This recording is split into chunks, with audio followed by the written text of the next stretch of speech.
Nggak bisa nangkep nggak sih? Apalagi backgroundnya misalkan ada suara kambing. Suara kambing. Soalnya takutnya deh kayak gitu, jadi harus diantisipasi dari saat ini Iya, ya.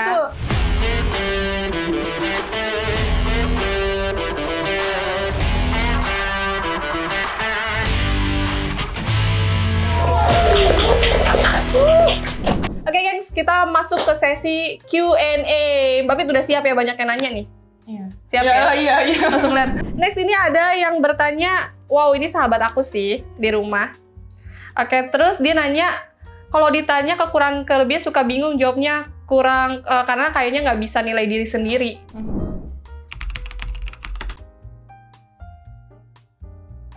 Nah, mungkin kalau tentang Poinnya nggak bisa mengenali diri sendiri. iya, poinnya bukan bingung cara kekurangannya ya, lebih ke cara mengenali diri sendirinya. Mbak itu gimana sih? Karena kan aku bukan orang psikologi nih, gitu. Aku mah jujur anaknya. Gimana tuh Mbak? Nggak bisa mengenali diri sendiri. Sebetulnya mindsetnya ya harus diubah ya. Nggak ada orang yang bisa mengenal diri kamu selain diri kamu sendiri, itu yang pertama. Betul. Kayak gitu. Sebetulnya sih lebih ke kayaknya kamu kurang Percaya diri nggak sih? percaya diri itu iya, tapi kayaknya kamu memang kurang untuk mendekatkan diri kamu ke diri kamu, gimana ya bahasanya. Jadi kamu tuh mungkin butuh waktu untuk cari tahu diri kamu tuh sebetulnya gimana. Sebetulnya gini, segala situasi kayak misalkan saat kamu lagi marah tanpa kamu sadari, itu mungkin akan repetition cara kamu untuk Cooling down atau cara kamu bersikap gitu terhadap rasa marah itu sendiri gitu. Kayak nih, kalau saya lagi marah, saya orangnya diem. Artinya memang saya orangnya memang sebetulnya nggak mau nih berkonflik gitu. Ketika memang kalau lagi marah kan ada orang yang gitu kan. Iya, jadi aku mancing lebih baik konflik ke orang lain. Sebetulnya siapa yang nanya tadi? Mbak Rizka Damayanti. Mbak Rizka itu sebenarnya Mbak Rizka secara tidak langsung sebenarnya tahu. Sebenarnya Mbak Rizka itu orangnya seperti apa, mungkin belum disadari aja. Kayak gitu. Kayak misalkan kelemahannya Mbak Rizka, pasti Mbak Rizka secara nggak langsung juga kayak tahu gitu loh. Oh ya, kalau gue sedih itu biasanya gue sebenarnya kayak gimana. Atau misalkan ketika gue mengerjakan sesuatu nih, ada yang kelewat, atau yang kurang ini. Nah, berarti kan itu poin tentang aku kurang detail orangnya. Gitu loh. Jadi kayaknya kamu lebih kurang ada waktu untuk mengetahui itu gitu loh, tapi sebetulnya ya itu poinnya, karena nggak ada orang lain yang tahu kecuali diri kamu sendiri sebetulnya gitu. Nah, kekurangan itu pun ini poinnya tentang interview ya. Kamu bisa cari tahu saat kalau fresh graduate ya, saat kamu lagi skripsian. Nah, kamu tuh gimana tuh cara kamu menghadapi skripsi? Apakah kamu orang yang panikan? Gampang bosan? Kamu orang yang detail banget sampai kamu harus riset jurnal kemana-mana? Gitu kan, kamu orangnya umum ke khusus atau khusus ke umum kayak gitu. Kamu sebenarnya tahu setiap problem yang kamu selesaikan itu kan diri kamu yang menyelesaikannya. Kamu pasti tahu sebenarnya kamu itu orangnya kayak gimana, melebihi orang lain kayak gitu. Poin sebenarnya sih kalau kita bisa nangkep nih dari apa yang Mbak Fitri jabarin ya, itu sebenarnya kita udah bisa nangkep kekurangan kita plus solve-nya juga sih. Kayak gitu ya. Menyadari aja bahwa kita nih mampu nih sebenarnya nih ngelewatin ini. Nanti kita kurang sadar aja. Ternyata kalau kita flashback yang lama, oh ya dulu gue pernah ya ngalamin situasi yang sulit, tapi gue masih bertahan nih kayak sekarang. Masih stay nih gitu. Jadi topik psikologi ya. Gak apa-apa sih gitu. Iya bener nih kayak fresh grad misalkan. Kekurangan aku sering banget nih diomelin sama dosen pembimbing aku gitu. Gara-gara telat ngasih revisian gitu. Oh berarti kekurangan kalian ada time managementnya kalian nih. Dan di situ kan kalian bisa langsung tuh ambil solve-nya apa. Sebelum gue diomelin sama dosen pembimbing gue, ya udah gue bisa bikin timeline buat diri gue. Besok ke perpus buat ini. Jadi lebih cepet kayak gitu kan. Sebelum diomelin sama bos, sama atasan. Ini ngomongin gue lagi. Itu nggak harus ngapain dulu kayak gitu. Betul. Kayak gitu. Berarti Rizka Damayanti udah tahu ya dari apalagi kekurangan biasanya kita dapatkan pada saat kita mendapat tekanan, misalkan kayak gitu ya. Oke, next ke pertanyaan selanjutnya. Ini ada hal yang berbeda yang perlu dipersiapkan nggak ya interviewnya via online atau offline gitu? Ada nggak sih hal-hal yang berbeda?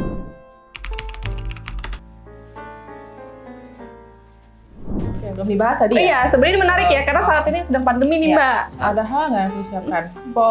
Beberapa poin itu sebetulnya harus dipersiapkan, baik itu online atau offline. Paling membedakan adalah ketika kamu bertemu dengan interviewernya, offline dan online gitu kan. Tadi yang offline udah aku bahas tentang tepat waktu. Sebetulnya sama. Kalau online sekalipun itu, kamu harus standby sebelum HRD atau usernya itu join. Kayak gitu.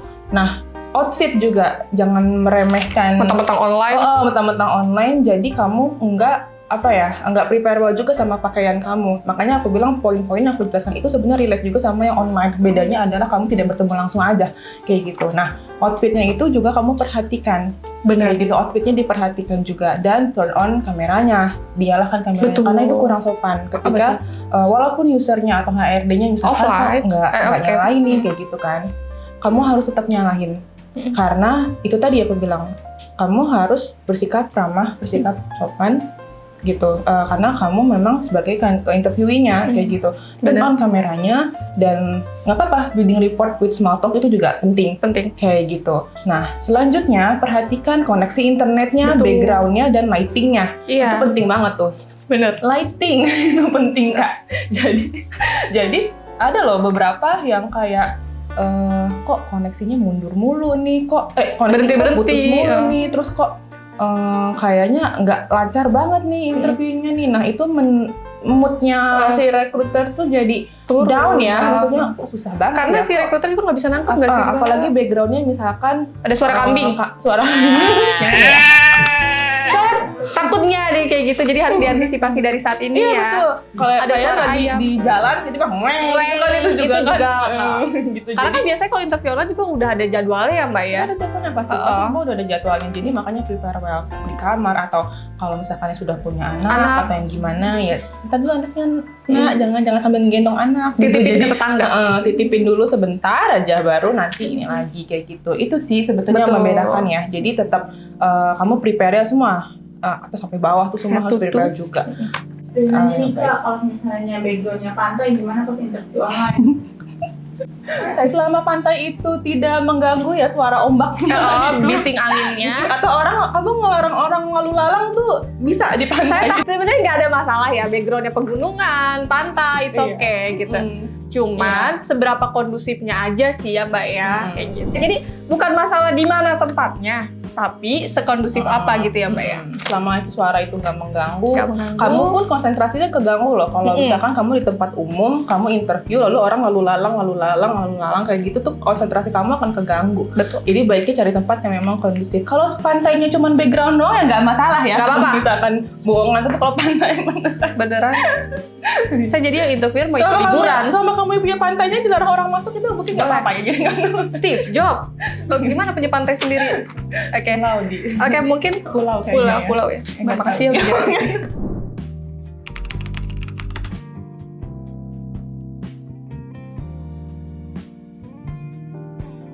Sebenarnya menikah atau enggak itu no excuse nggak sih, Mbak? Memang ada beberapa perusahaan dan posisi yang memang membutuhkan yang masih single gitu. Contoh misalkan ada yang kayak butuh selalu keluar kota. Kayak roll out gitu. Atau bekerja di site bersama berapa bulan, 6 bulan misalkan, mau cewek ataupun cowok. Itu memang ada, dan memang masih banyak, mungkin beberapa ya, masih ada perusahaan yang memang lebih prefer ke yang masih single. Itu ada, tapi masih banyak juga perusahaan yang lebih mengedepankan skill dan kompetensi si pelamar itu. Masih banyak gitu. Lalu gimana caranya? Ini saran dari aku ya, kayak gitu. Gini, setiap pekerja yang melamar dan si pemberi pekerja itu hanya membutuhkan kamu itu diyakinkan bahwa kamu tuh punya komitmen dalam pekerjaan kamu, apapun situasinya. Jadi, misalkan kamu ditanya, kita nggak mungkin menyembunyikan status kita. Statusnya. Menyangkut BPJS, Mbak? Iya, pajak ya soalnya. Ya. Jadi memang kalau saran dari aku, ketika memang interview, poin pentingnya adalah kita tuh pengen tahu komitmen kamu itu gimana nih soal pekerjaan. Banyak loh wanita karir di luar sana yang sudah berkeluarga dan sukses. Wanita karir iya sih, tapi belum berkeluarga. Ya deh. Nah, jadi memang masih banyak sebenarnya. Dan gimana nih caranya untuk meyakinkan? Kayak gitu kan pertanyaannya. Oke, jadi begitu pas kamu interview, kamu bilang bahwa seperti ini. Saya sudah menikah gitu, dan memang saya punya komitmen nih sama suami saya bahwa saya ini akan tetap bekerja. Kayak gitu, itu sudah komitmen kita dari awal sebelum kita menikah. Dan suami saya juga kan orang kantoran nih, gitu. Dia juga paham tentang dunia pekerjaan dan tugas tanggung jawab saya, kayak gitu. Jadi memang saya memiliki komitmen dan bisa dilihat dari profil saya sebelumnya, Pak, Bu, selama 10 tahun saya tidak pernah punya masalah, apalagi sering-sering izin. Contoh tambahan, misalkan kalau kamu bekerja sambil kuliah, kayak gitu ya. Nah, kamu bilang, contohnya bukan hanya tentang pernikahan ya Pak Bu yang harus membagi waktu. Contoh kayak saya misalkan bekerja di PTA, saya kuliah sambil kuliah, tapi saya bisa membagi waktu antara pekerjaan dan kuliahnya saya. Saya tidak sering izin, masa skripsi pun saya nggak sering izin kok, kecuali kalau memang sudah mau wisuda ya. Misalkan ada harus ini. Nah, saya tidak seperti itu, dan saya punya komitmen seperti itu, kayak gitu. Nah, nextnya misalkan, nanti kan akan menikah, sudah menikah, nanti akan punya anak dan sebagainya. Nah, kamu walaupun karena yang menolak itu karena punya pikiran nanti kalau punya anak gimana nih, tambah ribet kan, sering izin sebagainya. Anak sakit gitu kan. Kamu bilang bahwa dan karena memang kita sudah punya komitmen di awal bahwa memang memang saya sudah punya komitmen dengan suami saya, dan anak pun kita sudah bicarakan apabila memang saya memiliki anak nantinya, anak itu akan punya misalkan babysitter atau akan dititipkan ke omanya, ke kakeknya gitu. Jadi planning kamu itu seperti itu, kamu bicarakan dari awal bahwa kamu yakinkan bahwa saya bidangnya sangat kompeten di bidang ini ya Pak, Bu, gitu, bahwa ini sudah 10 tahun berjalan dari bidang yang sama, jadi saya sangat menguasai. Jadi soal masalah, dan memang saya inginnya memang berkarir terus kayak gitu. Makanya saya dan suami sudah membicarakan jauh-jauh hari sebelum pernikahan, dan saya berkomitmen untuk pokoknya saya jamin bahwa memang saya ini profesional kok kalau di pekerjaan, dan masalah anak itu sudah kita bicarakan juga bahwa shoppingnya adalah seperti ini gitu. Jadi memang yakinkan bahwa itu, karena memang perusahaan itu kan butuh komitmen, rata tuh butuh, bukan atas semua ya, itu butuh komitmen dalam pekerjaan. Selama kamu memang bisa meyakinkan itu, dan memang kamu juga kompeten di bidangnya dan bisa membuktikan itu sih, harusnya nggak masalah ya. Nggak masalah, betul. Ya, aku udah ambil 3 poin penting sih Mbak. Yang pertama adalah kita itu harus komitmen ya Mbak ya. Komitmen itu menunjukkan cara menjawab kita kalau kita tuh komitmen nih ke perusahaan gitu. Dengan ya itu isu rumah tangga kita tuh udah dibicarain tentang karir kita gitu, sama suami sama pasangan gitu lah. Cara ngejaga anaknya juga gitu ya. Itu sih Mbak. Kurang lebih. Iya, jadi memang gimana kamu nanti planning kamu ke depannya nih, jika memang kamu punya anak, cara membagi membagi waktu kamu antara rumah tangga dan memang pekerjaan, kayak gitu. Dan memang infokan juga yang tadi aku bilang dari awal, komitmennya seperti ini sama suami pun sudah dibicarakan kayak gitu. Infokan bahwa dari awal kamu infokan bahwa memang ya nggak masalah pekerjaan ini, saya bisa profesional di bidangnya, dan urusan suami dan anak pun sudah kita bicarakan. Gitu. Tapi yang paling pertama sih Mbak, kenali dulu posisi yang kalian apply, karena ada posisi yang memang itu tidak bisa untuk masuk. Jadi walaupun kalian meyakinkan seperti apapun, ya pasti interview juga mikir 2 kali juga ya. Terbentur dengan lokasi projectnya, harus rolling, kayak gitu kan. Terus ada juga mungkin yang memang ya gitu ya, jadi lebih ke job desk-nya juga sih, kayak gitu. Oke, baik, mungkin itu udah terjawab ya teman-teman. Semoga membantu ya Mbak. Semoga membantu ya Mbak, dan semoga interviewer juga melihat hal yang sama dengan kita gitu. Oke, next pertanyaannya, kira-kira dalam interviewer ada tidak ya pertanyaan yang menjebak?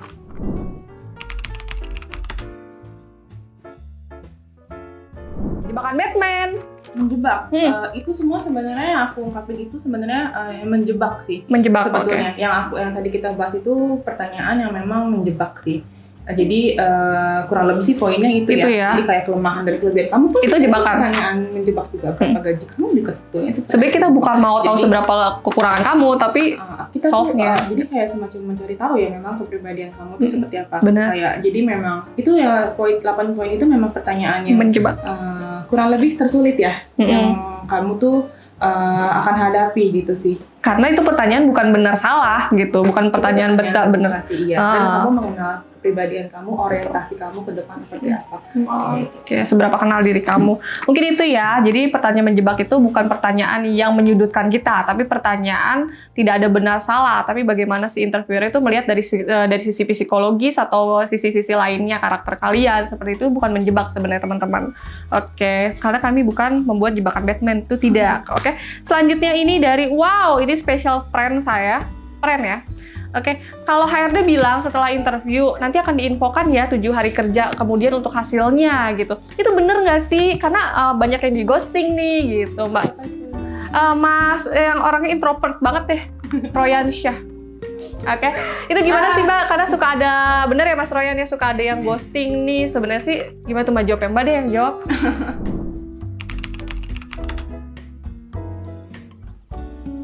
Ghosting nggak sih kita gitu? Oke, sebetulnya memang ya seharusnya jika memang tidak lolos itu kita infokan.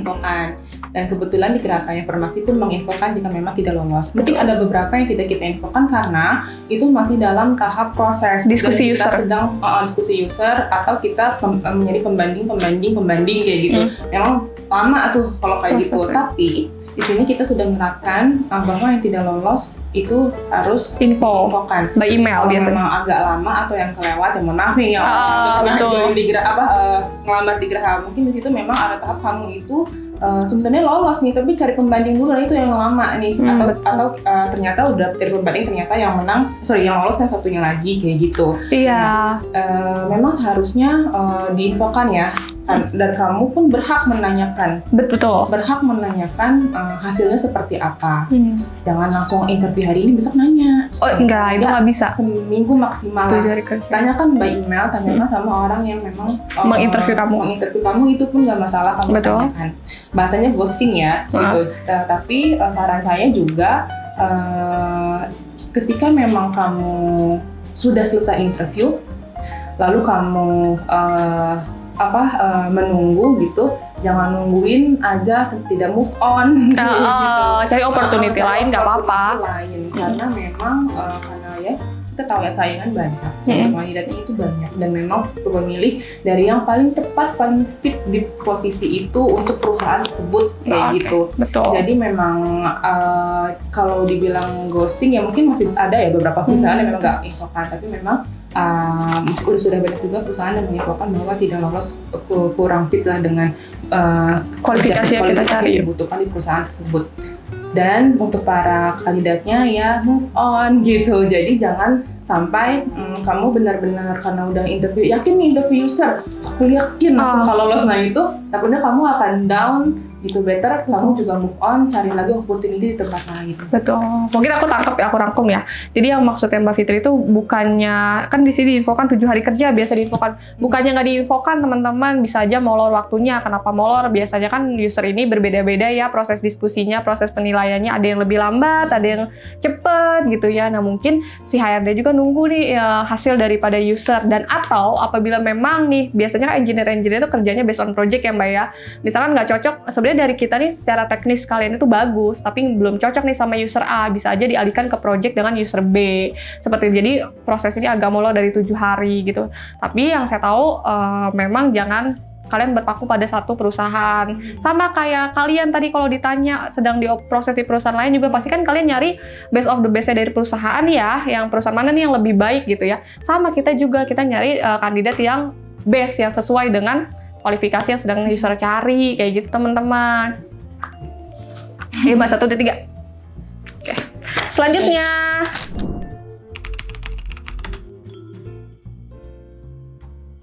Pengalaman itu berpengaruh nggak sih Mbak sama posisi kalau kita lamar? Bener nih Mbak, aku mau nambahin, mungkin yang dimaksudkan si penanya ini gini ya. Jadi misalkan gini ya, pengalaman aku sebelumnya misalkan telemarketing gitu, tapi aku ngelamar jadi HR recruitment gitu. Tapi memang sebelum jadi telemarketing, aku education-nya, background education-nya aku adalah psikologi. Cuman waktu itu belum dapat aja nih opportunity di HR recruitment, tapi aku tetap gigih nih mau nyari HR recruitment. Itu pengaruh nggak sih Mbak? Oke, jadi mungkin maksudnya lebih ke ini ya, fresh graduate kali ya, yang nggak punya pengalaman. Betul.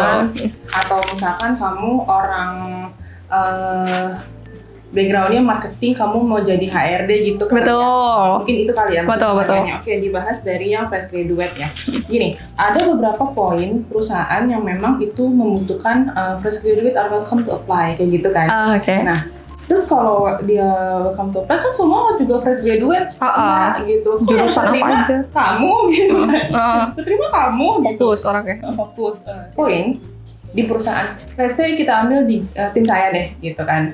Nah, aku tuh nggak terlalu membutuhkan orang yang punya pengalaman di tim aku. Yang penting good looking. Enggak juga dia. Enggak juga. Itu, nah jadi memang gini, tapi saya ini lebih menekankan untuk mencari tim yang memang bekerja keras, tidak mudah menyerah, ramah gitu, bisa masuk ke semua orang. Jadi memang lebih ke nilai-nilai dalam dia bekerjanya. Kayak gitu. Solid ya sih Mbak? Solid itu sebagai tim ya. Jadi maksudnya dia benar-benar bisa masuklah ke lingkungan, masuk ke bagaimana kira-kira budaya kita juga dengan saya sebagai atasannya kayak gitu. Jadi memang aku nggak terlalu mencari yang pengalaman gitu. Aku carinya memang dari nilai-nilai cara dia bekerja, cara dia bekerja, karena gini, misalkan jadi rekrutmen di sini. Satu orang dengan beberapa project gitu. Nah, aku butuh orang yang nggak pantang menyerah. Gitu. Aku dan orang yang memang nggak banyak mengeluh dan bersyukur. Bersyukur kayak gitu. Jadi memang jadi pengalaman tuh penting nggak? Tergantung. Aku balik lagi ya, tergantung dari posisi apa yang kamu lamar. Kalau memang dari requirement-nya adalah butuh 2 tahun pengalaman bekerja di bidangnya, berarti kamu sudah bukan junior misalkan, kamu senior sudah ya? pilih ke middle. Oh berarti butuhnya memang yang pengalaman. Ya gitu.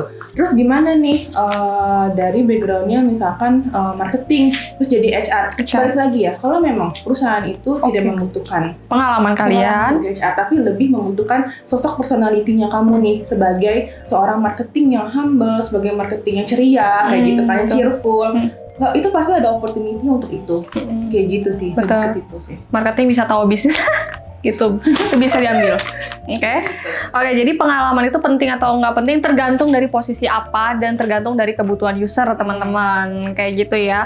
Kalau untuk posisi middle up gitu ya sampai ke senior biasa sih memang dibutuhkan pengalaman ya, pengalaman, sertifikasi seperti itu. Apalagi kan engineer kita nih lagi banyak cari yang profesional nih gitu ya. Itu biasanya dibutuhkan ya Mbak, pengalaman pegang servernya apa, Linux atau apa. Biasanya itu posisinya middle ke atas ya.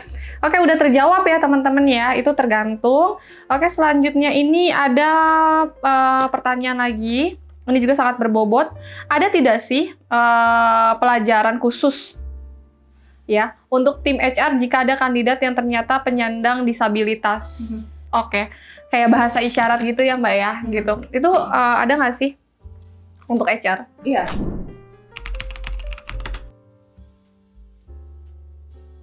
Untuk HR maksudnya? Iya, jadi untuk HR ini, jadi gini loh Mbak, misalkan si kandidatnya ini disabilitas, entah itu, mohon maaf, tunarungu, seperti itu. Ada nggak sih pendidikan untuk HR atau kewajiban untuk HR belajar? Oh iya. Gitu. Karena kan sekarang disabilitas sebetulnya gitu. ini ya, memang untuk disabilitas itu harusnya memang terbuka ya untuk semuanya. Betul, gitu. nggak boleh dibatasi. Kembali lagi nih, mohon maaf, kayak kembali lagi, kayak apakah perusahaan itu sudah siap? Betul. Gitu, dengan memang misalkan tidak bisa berjalan atau apakah perusahaan itu memang sudah siap nih dari segi fasilitasnya untuk mereka gitu, atau misalkan pakai bahasa isyarat. Nah, itu apakah perusahaan itu memang sudah lebih siap nih untuk mempelajari itu atau atasannya sendiri kayak gitu. Memang kembali lagi ya kesiapan dari perusahaan itu. Makanya kan sekarang memang banyaknya mungkin dari pemerintahan ya yang sudah yang memang ada sekolah untuk itu ya.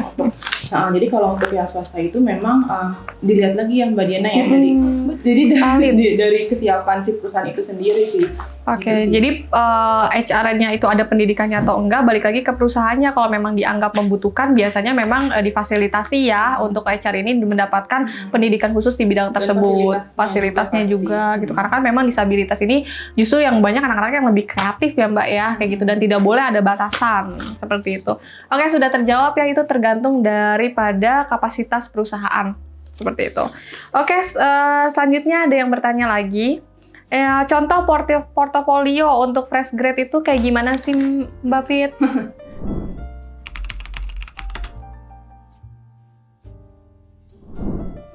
sebenarnya portofolio ya. Saya mau jadi gini, ini kita sebenarnya akan ada sesinya juga ya, tapi aku sedikit aja. Spill sedikit bocoran. Yang penting adalah kamu tunjukkan kamu itu aktif, baik itu organisasi, baik itu kamu latihan, training, kamu punya prestasi, kayak gitu, nilai kamu bagus untuk fresh grad, kayak gitu. Ini ada pertanyaan dari teman-teman engineer mungkin ya.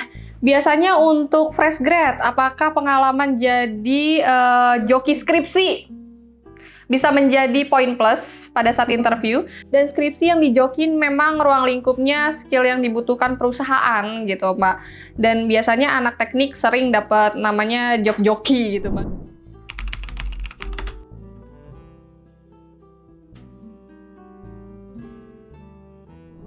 Kamu mau taruh di portofolio kamu gitu? Iya, mungkin itu ya. Coba Kayaknya gimana? better jangan ya, karena joki skripsi itu kan tanda kutip kurang baik kali ya, Iya, maksudnya. benar. Mungkin dirubah dengan kamu itu menunjukkan bahwa kamu pernah membuat ini. Kalau kamu programmer, misalkan kamu pernah bikin project ini. Sebut aja sebagai project. Lebih soft. Jangan joki. Jadi lebih soft. Kalau kamu unggul di situ, kamu bilang skill saya ada di sini. Lalu apa portofolio tunjukkan di situ, tanpa kamu menyebut bahwa kamu menjadi skripsi orang. Gitu. Betul. Jadi better sih kamu ubah Kata-katanya. bahasanya dan kata-katanya kayak gitu. Saya ngejokin, wow, gitu kan. Karena joki itu sebenarnya bukan prestasi ya, Mbak ya. Itu tindakan tidak benar. Oke. Selanjutnya ada lagi nih Mbak yang tanya, Kak, tips nego gaji gimana sih Kak tanpa terlihat seolah-olah kita itu gaji oriented banget. Itu gimana sih nego?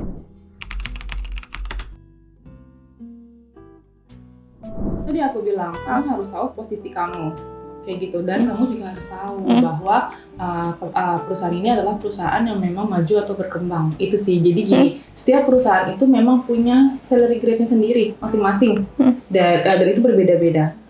Berbedanya dari mana? Ya tergantung dari perusahaan itu sendiri. Apakah kamu perusahaan maju, apakah kamu perusahaan berkembang, kayak gitu. Nah, nego gaji gimana? Itu dia. Kamu bisa menego dengan menunjukkan juga kemampuan kamu, kompeten kamu. Kalau kamu mungkin kalau udah level tinggi ya, kamu tanyakan ada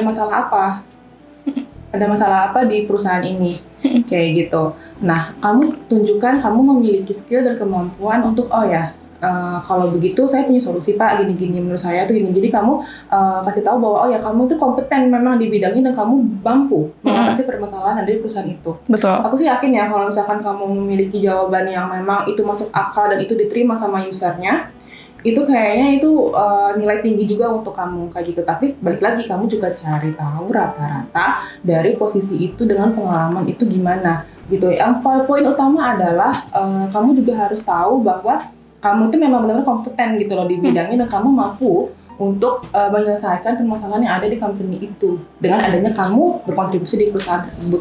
Oke. Gitu. Untuk pertanyaan berikutnya, tips untuk closing dalam membuat statement closing pada saat interview biar kita lebih gitu kena.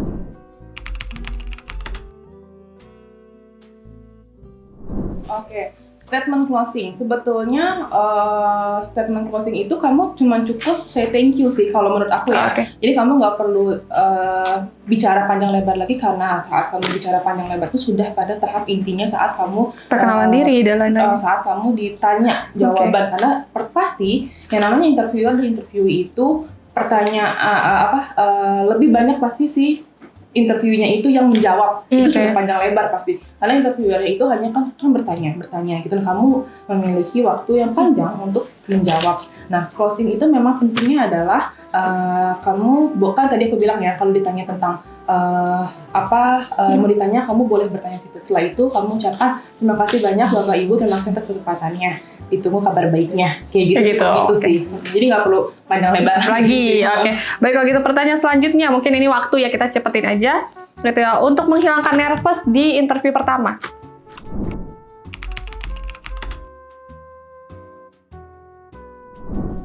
Preparation. Kayak tadi kan sudah dijawab juga ya. Betul. Benefitnya itu apa? Nah tadi 10 poin itu adalah Kamu menghilangkan stres karena jujur, pasti ya semua orang yang sudah merencanakan itu dengan baik, lalu kamu datang ke tepat waktu kamu cooling down, itu akan lebih mereduce kegugupan. Benar. Gitu. Kalau kamu memang sudah sangat latihan.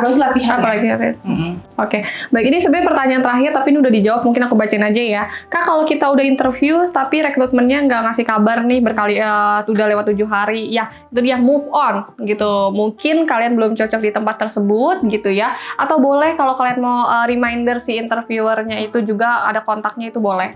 Mungkin cukup ya sampai situ ya. Tadi juga udah ada pertanyaan sama seperti itu. Untuk pertanyaannya kita tutup teman-teman. Terima kasih banyak untuk apresiasinya.